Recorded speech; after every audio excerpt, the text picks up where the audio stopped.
ನಮಸ್ಕಾರ ಸ್ನೇಹಿತರೆ, ನಾನು ಕಾರ್ಬಲ್ಲಿ ಜಗದೀಶ್. ಸ್ನೇಹಿತರೆ, ಬನ್ನಿ ಇವತ್ತಿನ ವಿಡಿಯೋದಲ್ಲಿ RR ಮತ್ತು SRH ಪಂದ್ಯ ಏನಿತ್ತು, ಎಲಿಮಿನೇಟರ್ ಪಂದ್ಯ, ಈ ಪಂದ್ಯದ ಬಗ್ಗೆ ಹೈಲೈಟ್ಸ್ ಹೆಂಗಿತ್ತು ಅಂದ್ಬಿಟ್ಟು ತಿಳಿಸ್ಕೊಡ್ತೀನಿ. ಆದರೆ ನೋಡಿ, ಎಲ್ಲರೂ ತುಂಬ ಜನ ಅಂದ್ಕೊಂಡಿದ್ರು ಈ ಪಂದ್ಯದಲ್ಲಿ SRH ಅವರು ಈಸಿಯಾಗಿ ಗೆದ್ದುಬಿಡ್ತಾರೆ, RR ಅವರು ಮನೆಗೆ ಹೋಗ್ತಾರೆ ಅಂತ. ಆದರೆ ಅಲ್ಲಿ ನಡೆದಿದ್ದೇ ಬೇರೆ. ಏನಕ್ಕೆ ಅಂತಂದರೆ, ವೈಭವ್ ಸೂರ್ಯವಂಶಿ ಅವರು ಹೊಡೆದ್ರು ಹೈದರಾಬಾದ್ ಬೌಲರ್ಸ್ಗೆ ನಾಯಿಗೆ ಹೊಡೆದ್ರು. ಅಷ್ಟೇ ಅಲ್ಲ, ಇವತ್ತು ಅವರು ಒಂದು ಒಳ್ಳೆ ಅದ್ಭುತ ರೆಕಾರ್ಡ್ನ ಕ್ರಿಯೇಟ್ ಮಾಡಿದ್ರು. ಏನಪ್ಪ ಅದು ಅಂತಂದರೆ, ಕ್ರಿಸ್ ಗೇಲ್ ಅವ್ರ ಹೆಸರಲ್ಲಿದ್ದ ಒಂದೇ ಸೀಸನ್ನಲ್ಲಿ ಹೈಯೆಸ್ಟ್ ಸಿಕ್ಸಸ್ಸು, ಇದನ್ನು ಬೀಟ್ ಮಾಡಿ ಈಗ ನಮ್ಮ ಇಂಡಿಯನ್ ಪ್ಲೇಯರ್ ಆದ, ಅದು 15 ವರ್ಷದ ಹುಡುಗ ವೈಭವ್ ಸೂರ್ಯವಂಶಿ ಅವರು ಈ ರೆಕಾರ್ಡ್ನ ಕ್ರಾಸ್ ಮಾಡಿದ್ದಾರೆ.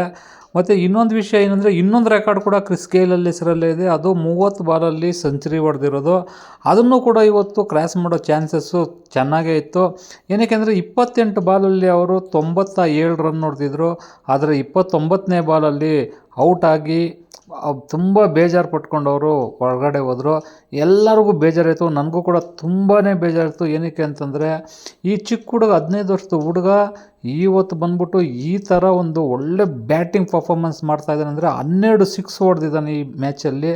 ನೋಡಿ, ಈ 29 ಬಾಲಲ್ಲಿ ಸೆಂಚುರಿಗಾನ ಆಗ್ಬಿಟ್ಟಿದ್ದರೆ ಇದು IPL ಹಿಸ್ಟ್ರಿಯಲ್ಲೇ ಇವ್ರದ್ದು ಫಾಸ್ಟೆಸ್ಟ್ ಸೆಂಚುರಿ ಆಗ್ತಾಯಿತ್ತು. ಏನಕ್ಕೆ ಅಂದರೆ, ಕ್ರಿಸ್ ಗೇಲ್ ಹೊಡೆದಿರೋದು 30 ಬಾಲಲ್ಲಿ, ವೈಭವ್ ಸೂರ್ಯವಂಶದ 29ರಲ್ಲಿ ಆಗ್ತಾಯಿದ್ದು. ಬಟ್ ಬ್ಯಾಡ್ ಲಕ್ಕು, ಅವರು 29ನೇ ಬಾಲಲ್ಲಿ ಔಟ್ ಆಗಿಬಿಟ್ರು ಬೌಂಡ್ರಿಲಿ. ತುಂಬ ಬೇಜಾರಾಯಿತು ನಮಗೂ ಕೂಡ ಮ್ಯಾಚ್ ನೋಡಬೇಕಾದ್ರೆ. ಆದರೆ ಹೈದರಾಬಾದ್ ಅವರು ತುಂಬ ಓಪಾಗಿದ್ದರು, ನಾವು RRನ ಬೀಟ್ ಮಾಡಿಬಿಡ್ತೀವಿ, ನಾವೇ ಸೆಕೆಂಡ್ ಕ್ವಾಲಿಫೈಯರ್ ಆಡೋದು ಅಂತಂದ್ಬಿಟ್ಟು.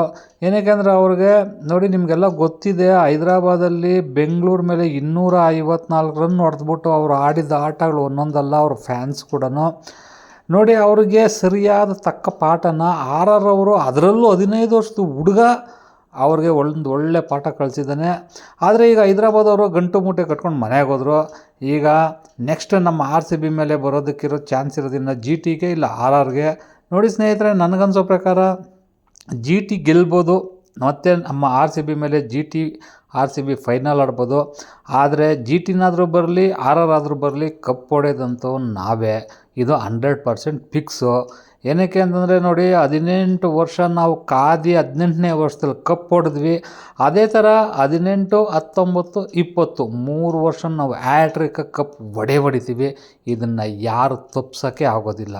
ಹಾಗೆ ನೋಡಿ ಸ್ನೇಹಿತರೆ, ಹೈದರಾಬಾದ್ ಅವರು ಈ ಮ್ಯಾಚಲ್ಲಿ ಸೋಲೋದಕ್ಕೆ ಮುಖ್ಯವಾದ ಕಾರಣ ಏನಂದರೆ, ಅವರು ಟಾಸ್ ವಿನ್ನಾಗಿ ಬ್ಯಾಟಿಂಗ್ ಆಡ್ದಿರ ಬೌಲಿಂಗ್ ತೊಗೊಂಡಿದ್ದು. ಮೊನ್ನೆ GT ಅವರು ಅದೇ ತಪ್ಪು ಮಾಡಿ RCB ಅವ್ರಿಗೆ ಬ್ಯಾಟಿಂಗ್ ಕೊಟ್ಟರು, ನಾವು 250 ನಾಯಿ ಹೊಡೆದ್ವಿ. ಈಗ ಅದನ್ನೇ ಫಾಲೋ ಮಾಡಿ ಪ್ಯಾಟ್ ಕಮಿನ್ಸ್ ಅವರು ಬೌಲಿಂಗ್ ಮಾಡ್ತೀವಿ, ನಮ್ಮದು ಬ್ಯಾಟಿಂಗ್ ಲೈನಪ್ ಸಖತ್ತಾಗಿದೆ, 250 ಅಲ್ಲ 300 ಹೊಡೆದ್ರು ಚೇಸ್ ಮಾಡಿಬಿಡ್ತೀವಿ ಅನ್ನೋ ಹೋಪಲ್ಲಿದ್ದರು. ಆದರೆ ಆ ಹುಡುಗ ಹೊಡೆದ ಸ್ನೇಹಿತರೆ, ನಾಯಿ ಹೊಡೆದ. ಏನು ಏಟುಗಳಂತೀರ, 12 ಸಿಕ್ಸು ಇದರಿಂದ. ಆದರೆ ಇನ್ನು ಇವ್ರದ್ದು 244 ಅಲ್ಲ ಸ್ನೇಹಿತರೆ, ಸ್ಕೋರು 280, 290 ಹೋಗೋ ಚಾನ್ಸಸ್ ಇತ್ತು. ಆದರೆ 15 ಓವರ್ ಆದಮೇಲೆ ವಿಕೆಟ್ಗಳು ಬಿದ್ದುಬಿಟ್ಟು ಯಾರೂ ಆಡಲಿಲ್ಲ. ಆ ಕಾರಣದಿಂದ ಒಟ್ಟಿನಲ್ಲಿ ಹೆಂಗೋ ಹೈದರಾಬಾದ್ ಅವರು ಮನೆಗೆ ಹೋದ್ರ, ನಮ್ಗೆ ಅದೇ ಹ್ಯಾಪಿ. ಹಾಗೆ ಸೆಕೆಂಡ್ ಬ್ಯಾಟಿಂಗ್ ಸ್ಟಾರ್ಟ್ ಮಾಡಿದ್ದು ಅಭಿಷೇಕ್ ಶರ್ಮಾ ಮತ್ತು ಹೆಡ್ಡು. ಅಭಿಷೇಕ್ ಶರ್ಮಾ ಮೊದಲನೇ ಓವರ್ ಎರಡನೇ ಬಾಲಲ್ಲೇ ಕ್ಯಾಚ್ ಕೊಟ್ಟು ಔಟ್ ಆದರು. ಆಗಲೇ ಹೈದರಾಬಾದ್ಗೊಂದು ದೊಡ್ಡ ಹೊಡೆತ ಬಿತ್ತು. ಸೆಕೆಂಡ್ ಹಾಗೆ ಏನಾದರೂ ಮಾಡಿ ಸ್ಕೋರ್ ಮಾಡಲೇಬೇಕು, ಮ್ಯಾಚ್ ಗೆಲ್ಲಲೇಬೇಕು ಅನ್ನೋ ಥರ ಆಡ್ತಾಯಿದ್ರು. ಹಾಗೆ ಹೆಡ್ಡು ಔಟು, ಹಾಗೆ ಒಬ್ಬೊಬ್ಬರೇ ಬಂದವ್ರು ರಿಟರ್ನ್ ಹೋಗ್ತಾನೇ ಇದ್ದರು, ಯಾರೂ ಆಡಲಿಲ್ಲ. ಕ್ಲಾಸನ್ನು ಇಶಾನ್ ಕಿಶನ್ ಮಾತ್ರ ಒಂದು ಒಳ್ಳೆ ಸೂಪರಾಗಿ ಆಡ್ದ, 3 4 3 6 ಹೊಡೆದು ಒಂದು ಒಳ್ಳೆ ಸ್ಕೋರ್ ಮಾಡಿದ್ರು. ಆದರೆ ಇಶಾನ್ ಕಿಶನ್ ಔಟ್ ಆದ. ಆಮೇಲೆ ಬಂದ ಕ್ಲಾಸನ್ನು ಮತ್ತು ರೆಡ್ಡಿ ಅವರು ಒಂದು ಸ್ವಲ್ಪ ಸ್ಕೋರ್ ಮಾಡಿದ್ರು, ಅವರು ಕೂಡ ಅಷ್ಟು ತುಂಬ ಹೊತ್ತು ಆಡೋಕ್ಕಾಗಲಿಲ್ಲ. ಆದರೆ ಕೊನೆಗೆ ಬೌಲರ್ಸ್ ಮಾತ್ರ ಒಂದು ಸ್ವಲ್ಪ ಹೊಡೆದೇ ಒಂದು 196 ರನ್ ಗಂಟ ತಗೊಂಡೋದ್ರು. ಆದರೆ ಏನು ತಗೊಂಡೋದ್ರು, ಏನು ಪ್ರಯೋಜನ, ಆದರೆ ಮ್ಯಾಚ್ ಮಾತ್ರ ಗೆಲ್ಲಕ್ಕಾಗಿಲ್ಲ. ಹಾಗೆ ಹೈದರಾಬಾದ್ ಅವರು ಮನೆಗೆ ಹೋದರು, RR ಅವರು ಕ್ವಾಲಿಫೈರ್ 2 ಆಡೋಕ್ಕೆ ಹೋಗಿದ್ದಾರೆ. ನೋಡಿ, ಈ ಶುಕ್ರವಾರ ಈ ಮ್ಯಾಚಲ್ಲಿ ಕ್ವಾಲಿಫೈಯರ್ 2 ಅಲ್ಲಿ ಯಾರು ಗೆಲ್ತಾರೆ ಅಂದ್ಬಿಟ್ಟು ನೀವು ಕಾಮೆಂಟ್ ಮಾಡಿ. ನಮ್ಮ RCB ಜೊತೆಗೆ ಯಾರು ಬರ್ತಾರೆ, ಯಾರು ಸೋಲ್ತಾರೆ, ಕಪ್ ಅಂದು ನಮ್ಮದೇ.